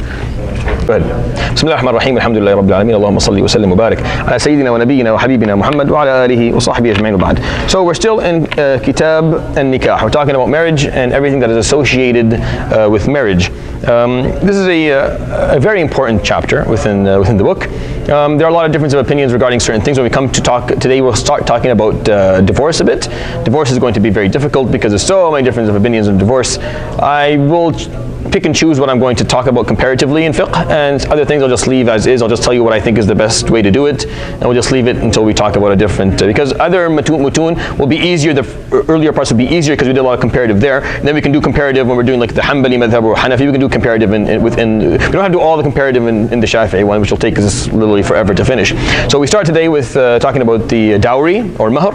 ويستحب يقول الإمام أبو شجاع ويستحب تسمية المهر في النكاح, and it is recommended that you specify what the mahr is or how much it is when on the contract of marriage. It is recommended. فإن لم يسمى, but if it's not specified, صح العقد, the actual marriage contract is proper, is valid. It's not invalid because you didn't specify the amount of the dowry. ووجب المهر بثلاثة أشياء, and the mahr becomes wajib with one of three things happening. أن يفرضه الزوج على نفسه, for the man to say, I am now obligated to pay you this much, meaning gives it an amount and he obligates himself. It becomes wajib. أو يفرضه الحاكم, or for the judge to specify it or to make it obligatory. أو يدخل بها, or for you to consummate the marriage. So and you guys go into your home and you live together, you sleep together, then from that moment on the mahr. فيجب مهر المثل, and the mahr of al-mithl. Now this is a very important phrase, mahr al-mithl. You'll hear it a lot in Kutub al-Fiqh. So every part of the world there is a norm for mahr. I remember when my wife, when I got married to my wife, the mahr of al-mithl was around 100,000 lira, which is, what was it? maybe $2,000 or less than that, something like that. So it's a pretty small amount. That was the mahr al-mithl. So you can either give her more or give her less, but if you don't give a number, then you're going to pay mahr al-mithl. Right? If you don't specify a number, then what she is owed is the mahr of the norm of the place and time that she is living in. You'll be, what is the average of mahr in this place? This is the average. This is what usually people get. This is what usually girls are taking. That's what you owe her. So if you don't specify the mahr, the marriage contract is still valid, but you owe her mahr al-mithl. And it becomes obligatory once you obligate it upon yourself, or the judge and he obligates you, meaning he signs the contract, or you actually marry her. You guys live together, then you owe her a mahr al-mithl. All right. وَلَيْسَ لِأَقَلِّ الصَّدَاقِ وَلَا لِأَكْثَرِهِ حَدٌّ. And there is no limit for how little the mahr can be or how much the mahr can be. It can be anything at all. Now we are recommended not to make it too expensive. That is the recommended thing within Islam. But it's not problematic if someone specifies upon himself $2 million mahr for his wife. That's his choice, right? The problem becomes when we raise the bar for marriage in general, and that ruins societies and it ruins communities when you start making the mahr higher than what the average Muslim young man can afford within his life. Does the mahr have to be monetary value? No. وَيَجُوزُ أَنْ يَتَزَوَّجَهَا عَلَى مَنْفَعَةٍ مَعْلُومَةٍ. And it is permissible for a man to marry a woman based on a manfa, based on an act of a service. So it can be based on a service. It could be a thing, an asset, or it could be a service. It doesn't even have to be money, but it's mostly, so for example, the man who married during the time of the Prophet ﷺ, he married a lady with the service of teaching her a certain amount of the Quran that he had learned that she did not have. So the mahr was that he was obligated to teach her that amount. So he was going to make sure that she knew it. Okay, so this is a manfa, or it could be any service of any sort, whatever you guys agree to, basically. Or it could be an asset. The mahr is this, car or that house, or it's all good. So it could be a monetary value, it could be a service, and a service is acceptable in marriages as well, as long as both parties are okay with it. Whatever, but there has to be a mahr. There has to be some dowry, some amount of dowry. There has to be some service or asset that the man is going to offer the wife as a gesture of respect, as a gesture of commitment. We feel pain in our pockets as men. That's where we feel the pain. So once you put us to pay or to offer an asset or offer a service, that's where we show commitment to things. And that's the concept. And it's also a hadiyah, it's a gift that the lady feels she feels valued by. You're not buying her. Obviously that's not what was happening. I think this is a gift offered to her, and the parents should not take any of it at all. You don't offer the father any money. If the father's asking for money, then you should report that to elders in the community to go and see what that's about, because the father should not be taking anything from the husband at all. You find that in certain parts of the world. I've seen that more than once. وَيَسْقُطُ بِالطَّلَاقِ قَبْلَ الدُّخُولِ بِهَا نِصْفُ الْمَهْرِ. If you divorce your wife before you actually consummate the marriage, so you wrote your marriage contract and you guys are going to stay engaged until maybe the end of the year, and that's when you're going to get married. So if in that period before you actually sleep with her, if you divorce her, you owe her half the mahr. You owe her half the mahr. Now the mahr today is divided into something called muqaddam and muakhar. Have you heard that before? What is it in English? Is there a name, wording for it? It's kind of like early payment or on-the-spot payment, and then late payment. Yeah. So muqaddam usually means she's going to get it from you before you guys enter your home, your marital home. And muakhar means that you will pay her this later on in life. Now it's important to understand the following, that you owe her the mahr, whether you divorce her or not. You're married to her, so you owe her the full amount of mahr. You'll find this in marriage contracts written. You'll find muqaddamuhu, like this will be written like this in Arabic, and muakharuhu. And here they'll put maybe, I don't know, $2,000. And here it's they'll put $40,000. Now the poor man doesn't understand that he owes her $42,000 in his life. He owes her that money. That's her right. That's her God-given right. So you pay her this now, but this is going to be paid within your life, and if you don't pay it, it's considered a debt and it's taken out of your inheritance for your wife before anyone touches the inheritance. You owe her this, and you should pay her during your life her mahr. You could say, well, I have gifted her so many things. I've bought her clothes. No. Mahr has to be specified, that this is mahr. and it cannot be a substitution of the monthly payment that you owe her in terms of food and clothing and nafaqah. Because you owe your wife nafaqah, you owe her a certain amount of money every month for herself. If she's not working and she's taking care of the family and the kids, you owe her a certain amount of money. It's called nafaqah. It's a percentage of what you make. It's not a fixed amount. It's a percentage of what you make. That can't be seen as a part of the mahar. A mahar, you're going to be putting away money to pay her this. So don't write crazy big numbers at the end. Don't do that. And if you do, make sure that when you're giving your wife, gifts and stuff like that, that you say this is a part of the mahar. So that you don't end up, a man came in, a young guy almost had a heart attack. He said, I just gave her a $35,000 car. And I didn't tell her it was mahar. And he's like, I have like my mahar, I owe her like, $25,000 or $30,000 mahar. And he's like pulling his hair out of his head, like, okay, then go tell her I want this to be mahar and see if she's okay with that. And he did, and she said it's okay, so that's, because you have to pay her mahar. A lot of men say, oh, she'll forgive me. No. I am very, very heavily against the concept of a lady forgiving mahar without carrying the money in her hands first. Meaning, she can forgive you in her mahar, but make sure that you put the 40K in her hands first, and then she can forgive you. I guarantee you that 101% of all women who take their mahar will not return the full amount. 100% of them will not return the full amount. They'll return a certain amount of it. Like if they want to forgive you, give her the 40K and then let her give it back in forgiveness. I guarantee you she'll give 38 or 37 or 35. She will not give 40 back. It's her right. It's her God-given right. Don't take away her right by with shaming her or making her feel embarrassed because we're living together. You owe her this. You shouldn't have written it if you're not ready to pay it. This is what you owe her. It's not based on divorce. This is based on just living with her. You owe her that money, and make sure that you have witnesses when she takes the money, so that it's signed up that you pay her mahar, so she can't come back. Now here in this country, there's no mahar anyway on the contracts. So it doesn't matter. It's just your this is your conscience that will hold you. But in other countries, it becomes a problem because here is something.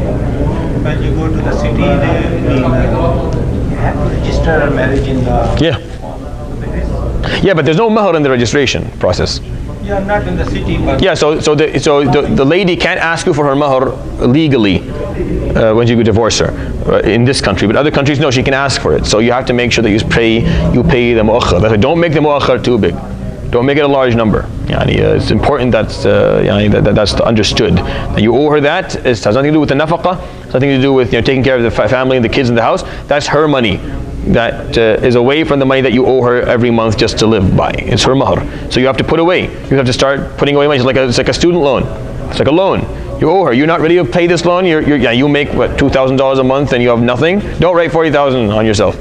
How are you gonna pay that off? That's worse than that's equivalent to your student loan. Take you all your life to do it. So it's not a good idea.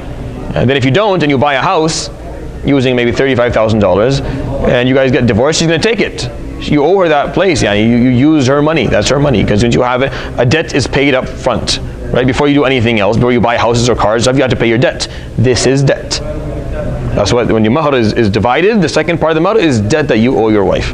I think it's important to think. That's why you have to bring down the numbers a bit. You have to be a bit more merciful. You're not guaranteeing the rights of your daughter by making the man pay a lot. Actually, you're making him resent you and resent her, knowing that his present wasn't worthy enough for marriage. You had to slap a 40K policy on him in order for you to. So no, actually, the less you make the man pay in mahar, the more open he is to. The more loving he'll be, inshallah. And if he's a good person, that's what you'll get. Okay. والوليمة على العرس مستحبة, and having a food for people, feeding people on the day of your wedding is recommended, mustahab. So for all four schools of thought, it's mustahab. Only for the Zahiriyya, or only Ibn Hazm said it's wajib. Ibn Hazm rahmatullahi alayhi radiallahu anhu said it was wajib. You have to do it because of the hadith that exists. But everyone else said it's mustahab. Just feed. It's a good thing. And even if you just feed your family, if just your family and her family, that's enough. But it's mustahab to feed as many people as possible to celebrate the actual marriage. The lady will appreciate that, her family will appreciate that, and it's a nice feeling to do that. وَالْإِجَابَةُ إِلَيْهَا وَاجِبَةٌ إِلَّا مِنْ عُذْرٍ. And if you are asked to go to a walima, it's wajib for you to attend. As a Muslim, if you're asked to attend a wedding, it's wajib unless you have excuse. unless you have a good excuse that day something's booked or something like that. But if you're asked to go to a wedding, go to a wedding, because this is promoting marriage and encouraging marriage, and everyone, it's a good thing to do. I personally fall short of these things all the time. I rarely go to marriage. I hate going to weddings, unless you know the wedding is something's haram having in it. Unless it's a wedding that there's a lot of there's drinking or something like that, you don't have to go. But if it's a wedding, good Muslim people getting married, then you should attend, unless you have an excuse that day. Then that's a different story. والتسوية في القسم بين الزوجات واجبة. And equality, if you're married to more than one woman, in how much money you spend on them is wajiba. That is you cannot marry two women and spend on one more than you spend on the other. If you do marry more than one, I don't think any of you will have this problem in their lives, but if you do, then you have to spend equal amounts of money on both households and on both of your wives. ولا يدخل على غير المقسوم لها لغير حاجة. And if it's your first wife's night, then you should not enter the house of the second wife unless there's a hajj, unless there's a necessity, a need. Out of respect to her, you don't go to the other wife's house. وإذا أراد السفر أقرع بينهن وخرج بالتي تخرج لها القرعة. And if you are going to travel, then you just qur'a, meaning just based on luck. You just flip a coin and take whoever it comes out for. So unless you are someone who always is traveling, in that case, then you do it by sequence. Like she went with me the first time, she'll with me. If you can't take both, this is saying that if you go and you're not capable of taking all your wives with you, then you take one. Next time you take the other one. So you don't take the same one every time. Like, that's not fair. Okay.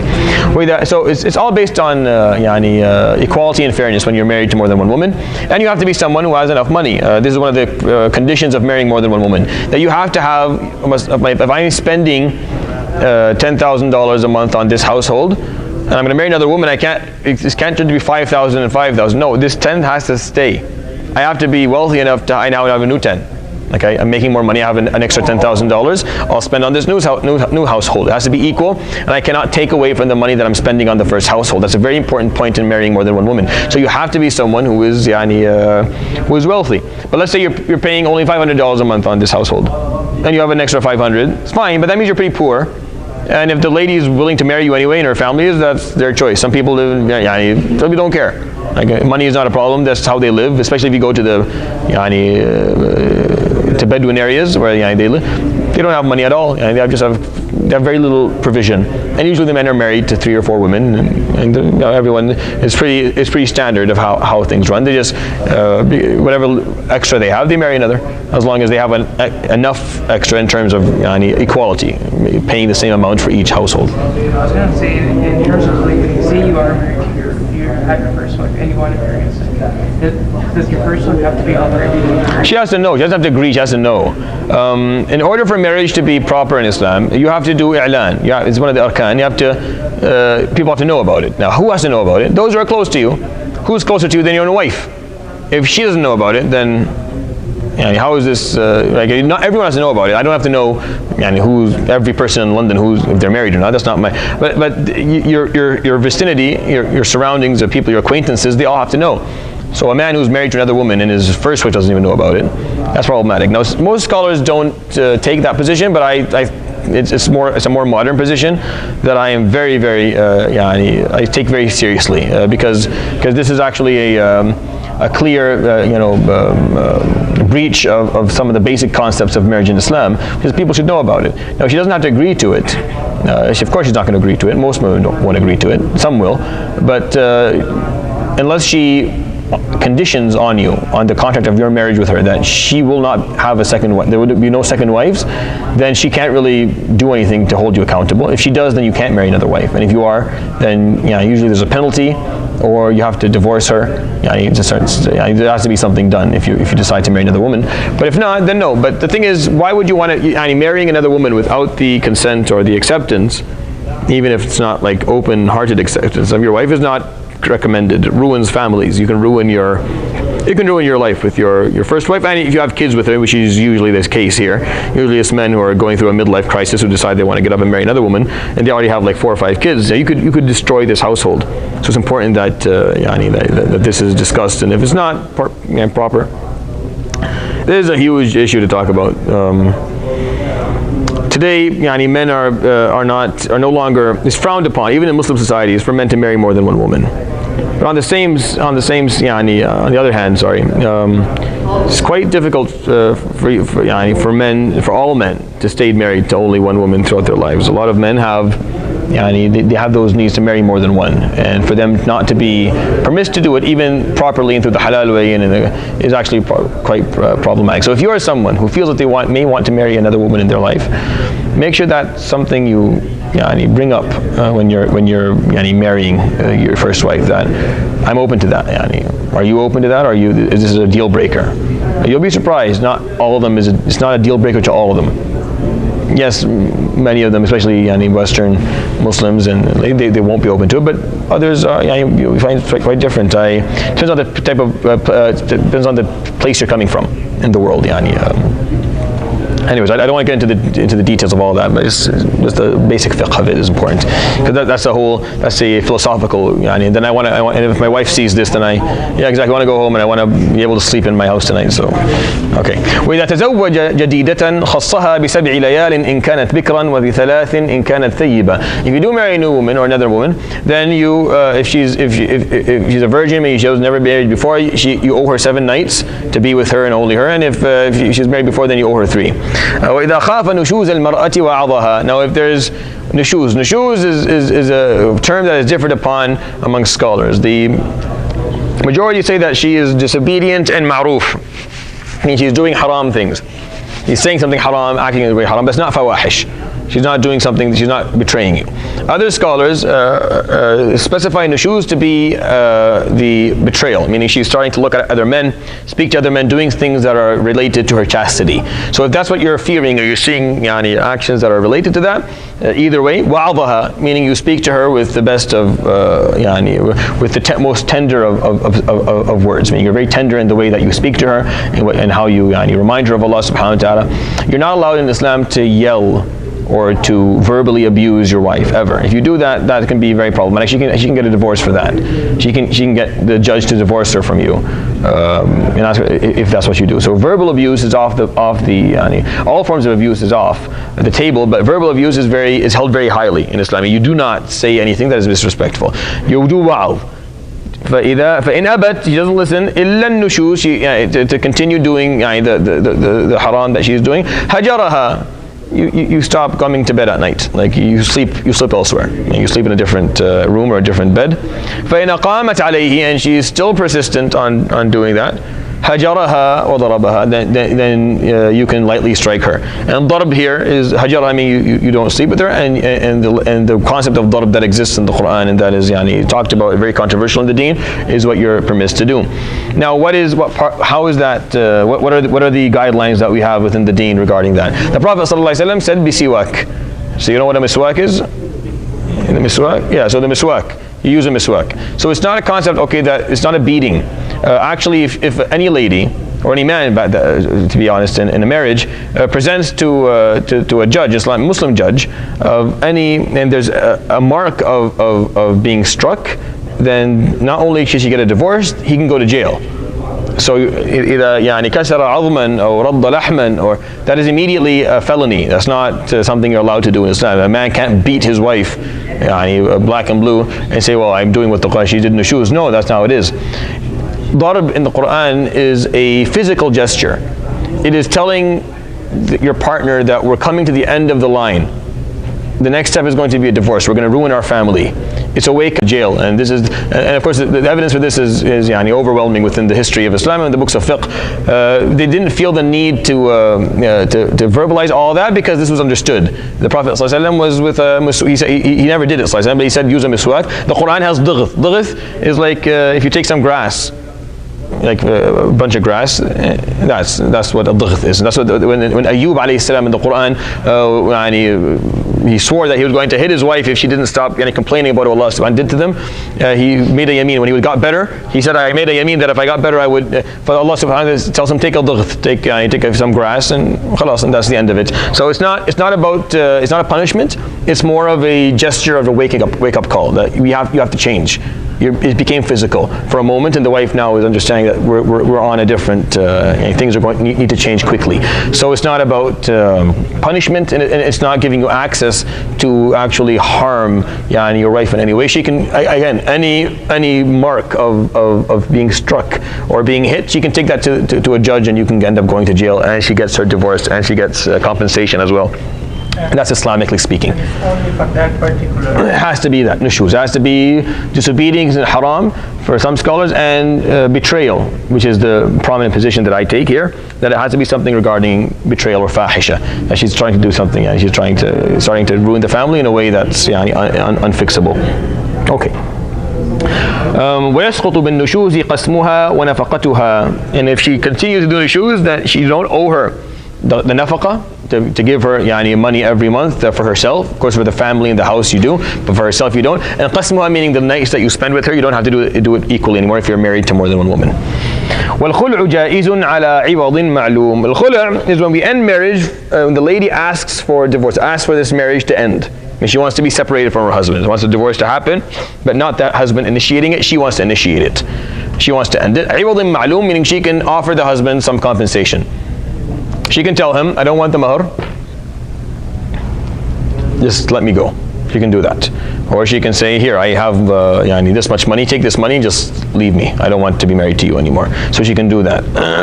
وَتَمْلِكُ به المرأة نفسها ولا رجعة له عليها إلا بنكاح جديد. And from that moment, if it happens, he cannot ask her to come back to be his wife anymore. See, if a man divorces his wife, there's a period that he can ask her to come back, and she has to come back to the marriage again. And we'll talk about that in a while.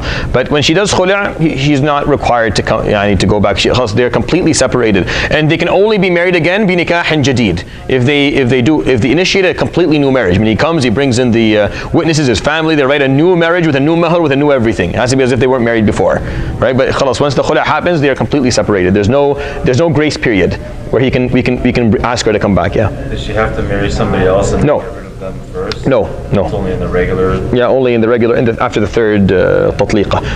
Yeah. ويجوز الخلع في الطهر وفي yes. In case of khula, it's optional to withdraw from mahr or. For khul' specifically, that's okay. For khul'. Yeah, she has to. No, she doesn't have to, but she can if she wants to. She can offer something else. She can say, like, I want to be completely separated and divorced from you. You can keep the kid, right? She can give up her right in having the kid. She can say, here, you can have this car, you can have this house, whatever, like something they agree to. Or it could be with no agreement. I just want to be separated. So he's like, all right, fine, go. خلاص, it's khul'. It's over, right? ويجوز الخلع في الطهر وفي الحيض. And it's permissible for khul' to happen whether she is in her period or she's not. Because there's a difference in divorce. Divorce has to happen outside of the period. So my question is, if it's non-revocable, the only reason why we're saying that in this case, even though they can renew the marriage, is that there's also no iddah in this case? No, there is. There's still Yeah. It's just that he doesn't have the 3 chances. Yeah, exactly. ولا يلحق المختلعة الطلاق. So he can't do talaq after khul', because once you do khul', you guys are divorced. You can't do talaq after khul'. Khul' is basically talaq. So it doesn't work both ways. وَالطَّلَاقُ ضَرْبَانِ صَرِيحٌ وَكِنَايَةٌ. There's 2 ways of talaq. Sarih, direct and clear, and kinaya is figurative. Like this is regarding to what you can say that could cause divorce to happen. Now, this is where we will spend some time discussing some details, or I will at least, because the prominent position for scholars is what we're going to read in the matn here in the text. However, I believe that a lot of circumstances have changed to the point where some of these rulings have changed, and I side by a number of different opinions that aren't officially a part of the madhahib today, but I believe will become very, very soon, based on necessity and based on the change of a lot of circumstances regarding marriage. So back in the day, فالصريح ثلاثة ألفاظ الطلاق والفراق والسراح ولا يفتقر صريح الطلاق إلى النية. So direct is when you say طلقتك or سرحتك أو فارقتك. One of those 3 words which are clearly talaq. You don't have to have the intention for that to fall. For the scholars, and you don't have to have intention for this to be true. If you say it, she's divorced. You've divorced her the first time. So don't say it, not even joking, because that's for the scholars. Now I'm going to recite what the text says, and then I'm going to make commentary maybe at the end or maybe next time in terms of what I side with or what I think the proper opinion regarding this is. But this is what the scholars have said, and this is what is the jumhur of the ulama stand by, because of the fact that back in the day, writing marriages and writing things and contracts and certifying it with city halls, that wasn't the norm. It was just a man and two witnesses, the father, the lady, and that was the end of it. Here's the mahr, we're done, we're married. Right? There's nothing else. So it was done based on words, so it will be end based on words. Today it's done based on writing and contracts and certifying. So I think it should be ended the same way. And we have evidence for that in the Quran as well, that scholars have always kind of not understood literally because of their lack of ability to see the practicality of it. But today it's much clearer to us, especially the beginning of Surah Al-Talaq, for example, where it kind of states a number of things. I will talk about all that. So what I'm reading right now is not necessarily the opinion that I side by, but is what the Shafi'i said. And there are a lot of Shafi'i that are modern today, that are living today, that have a different opinion than that, what the madhab actually states. والكناية, so it's an abstract or figure of speech. كل لفظ يحتمل الطلاق وغيره ويفتقر إلى النية. So every word that could mean talaq or could mean something else. So it could, like الحقي بأهلك, go live with your parents. That could mean that you're divorcing her. It could mean just go live with your parent for a while. It could be so this is based on your niyyah. Did you mean to divorce her? Then she's divorced. If you didn't mean to divorce her, then she's not. So your niyyah now. So we're gonna have to ask you. You're gonna have to be either honest about it or not honest about what you meant when you did it. والنساء فيه ضربان. And there are two situations in terms of talaq regarding women. ضرب في طلاقهن سنة وبدعة. I mean, there's a group of women that when you do talaq, it could be either sunnah or bid'ah. It could be either proper talaq, that the way the Prophet ﷺ taught us, or it could be a bid'ah talaq, a talaq that is improper and wrong. So what are they? وَهُنَّ ذَوَاتُ الْحَيْضِ, the ladies who are menstruating. So ladies who are menstruating, you can either do talaq properly, a sunnah talaq, or you can do talaq improperly, a bid'ah talaq. Like what? فَالسُنَّةُ أَنْ يُوقِعَ الطَّلَاقَ فِي طُهْرٍ غَيْرِ مُجَامِعٍ فِيهِ. So a sunnah is for you to divorce your wife during her time of purity, which is not menstruating, during a time of period that you did not have relations with her. So she was during her period, so you did not divorce her, and then now she's not in her period anymore. And you have yet to have relations, because you can't have relations with her during her period. No, she does not. You have not had relations, and you divorce, and that is sunnah. That's how you do it. If you have relations with her, then you shouldn't do it. And that's what the next. والبدعة أن يوقع الطلاق في الحيض أو في طهر جامعها فيه. Bid'ah is for you to give talaq when she's in her menstrual period, or she's in nifas, for example, like she just gave birth, or it's in a tuhur, it's in a time of purity that you have had relations with her in. So you slept with her during that time, and then you did talaq the next morning or the next day. That's bid'ah, and you shouldn't. That should not be done. Okay.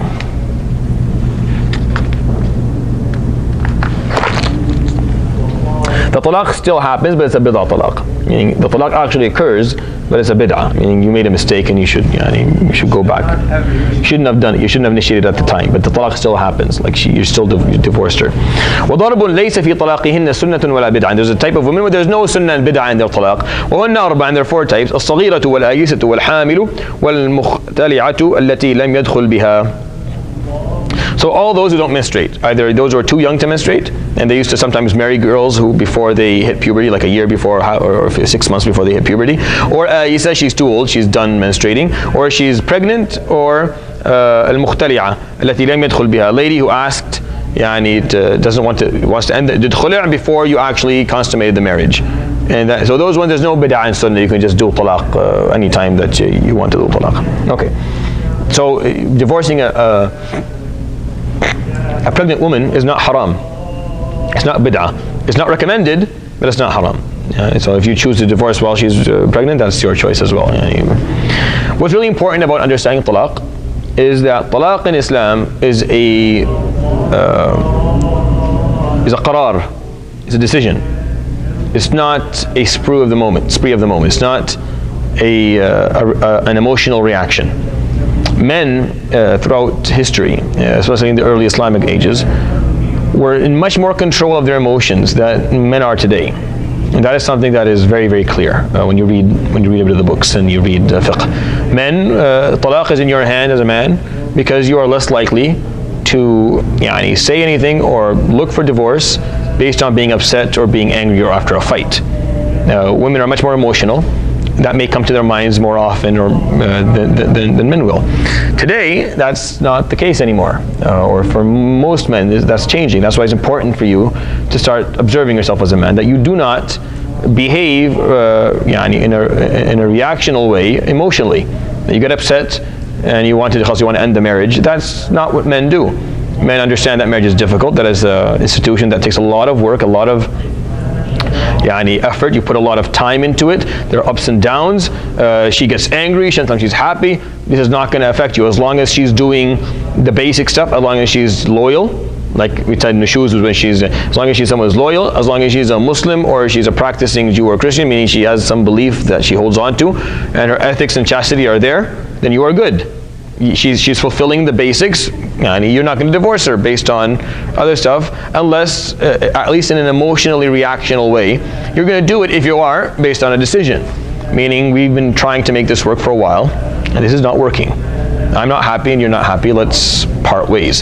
So talaq is done in an elegant manner, and that's when you find the Quran always, when it talks about talaq, سَرِّحُوهُنَّ سَرَاحًا جَمِيلًا, do it in an elegant way. Ittaqullah, Surah Al-Talaq has Ittaqullah 4 or 5 times in one page, just talking about doing it in a way that is elegant, that is respectful, that shows fearfulness of Allah subhanahu wa ta'ala, that you're not divorcing her with anger and hatred, and you're not talking about her and her family, she's doing the same about you. It turns into a big mess, and now families have animosity till the day of judgment because of 2 people who were married and aren't married anymore. That's not how it happens. So men, they divorce based on decisions, based on thinking about things and discussing them and trying to find ways to fix it. Didn't work out, we divorce. It's not, she said something, انت طالق, خلاص روحي, you're divorced. Men don't do that.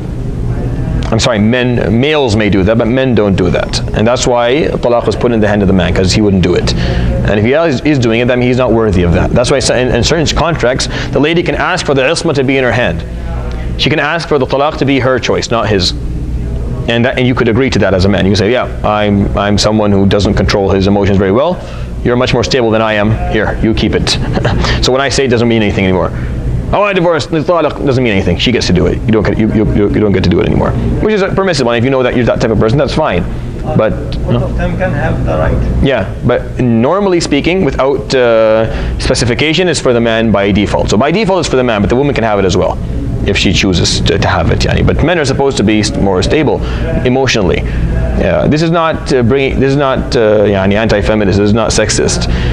If it wasn't for the emotional part of women's lives, and there would be no human race. You don't understand the importance of it until you have a kid. They have an ability to carry these kids and love these kids and put up with these kids and be patient with these kids way more than you do. Like way more than you do. Like as a father, you're like 15 minutes and you're good. You're good. Now the other 23 hours and 45 minutes, I don't know. I did my 15 minutes. I'm good. I don't want to see this kid anymore. Take her away. Please take them away. And then the lady can take them away because of that emotional ability. It's what nurtures life. It was to make sure that we can survive as a race. So it's very rude and disrespectful for us as men to mistreat women or divorce them or hold that against them because of their emotional, because it's like, well, she's not making sense, she's not being rational, she's not thinking with her mind. Well, be very thankful she's like that, or else you wouldn't be alive, neither would your kids. So you have to put up with it, and you have to be respectful and mindful of it, and kind of because that's how they are. It's just, it's an advantage, and so it has its advantages and it has its disadvantages. You don't take the good and refuse the bad. Take it both good and bad. And that's why it's with you, because she may get very upset with you one day, and she'll, let her emotions explode, and she wants to divorce you. But you're like, no, I know. She's just, it's okay. I'm not going to let that happen, because I'm much more smart. No, astaghfirullah, not much more smart. I'm much more stable emotionally. I have to edit that out. That wasn't what I meant. Yes, go ahead. Why do you think that is nowadays? That men are more emotional. Why do you think that is a thing? Why men are nowadays? Because we're not being raised as men anymore. Like, we're not actually being raised as men. Where you go out of the house and you work and you fight to survive and you prove yourself. Now we're being pampered. your feelings are hurt. Is that a microaggression? Did you feel like someone's in your space? For a man, for a shab, for a young boy, that's what you're going to tell the kid? You're raising a weak generation of men. It's not going to be in anyone's best interest for that to happen. Boys will be boys, right? They'll always have that roughness to them, but it's needed. Again, it has advantages and disadvantages. It's important for the survival of the race. It's to protect the family, to protect you're the protector. It's important. You're going to go make the money. You're going to work. You're going to put up with all the garbage out there to make sure this family is going to live and survive. And she's going to be that person who can put up with little people around her all day long and love them and give them all, because you need so much love. For kids need love. And kids, first of all, they need someone to always hug them and love them, or else they can't survive. They'll die, and not because of a medical reason. Just die off. If they live, it's worse. Have a kid like that live, now you have a serial killer on your hand. In your society, it's actually so. The advantages and disadvantages are important for the survival of the race, but we really ruined a lot of that by the way we've started to treat one another. It's too. Young boys have to be raised with some toughness to them. There has to be that toughness there. You're not seeing it anymore. You're not raising a kid to be cruel or to lack empathy or to lack compassion. You have to be much more tough, right? And girls do too, by the way. Like, it's important for girls to also grow up with some toughness to them. Maybe not to the same extent of men, but your kid in your life, make sure he works early on. Put him to work. Make him work. Make him get tired. Really understand the value of money, the value of hard work, the value of ethics, the value how he's supposed to present himself, and how he's supposed to be so confident, how he's supposed to be able to to go out there. He has to have that culture of I have to make a living, I have to support people financially. Men have to think like that. Now we're looking at people in their 30s and they're slobs. They sit around playing video games all day. They don't feel that I have to make any money. No, you're a breadwinner. Go work, go hunt, go protect. And she's a family bearer. She takes care of families. She holds on to the house. She keeps the house functioning. She keeps people together. She keeps the family close. You have to raise kids, boys and girls, with those mentalities, or else, right now it's not happening. Like now we're playing around. We are messing around with the fundamental strings of life. Like we're playing around. We're really doing. It's a very dangerous thing. I don't know how life is going to look like in the next. Even to have humans that live for thousands of years, I think it's described. Yeah, but now it's not. Now we're changing that. We're playing around with that. We're messing around with it. We're starting to really, try to change the way that happens. And I don't know what the consequences are going to be. And I don't trust them to be good. Because we're so delicate as creatures. Like a lot of this, psychologically we need certain things that maybe we don't even acknowledge today that we need. Only recently did we find out that babies need skin-on-skin contact, right? When you go to the hospital, they tell you the lady should be shouldn't be wearing clothing, and the baby should be naked on her. Why? Medically, we have no understanding about that. We're starting to understand it, but we do. Why? Because skin-on-skin contact. Babies that are you can't have it robotically and mechanically done. The human touch is important, and the value and the quality of the human touch is important. Don't mess with that institution. It's very, the consequences can be catastrophic if you do. All right. So you had another opinion, and is it mainly because of the fact that, like, do we know of anybody during the time of the Prophet that would mainly do written contracts? No. Or was basically everything? Everything was verbal, and that's why it makes sense for them to hold the end of a marriage also verbally.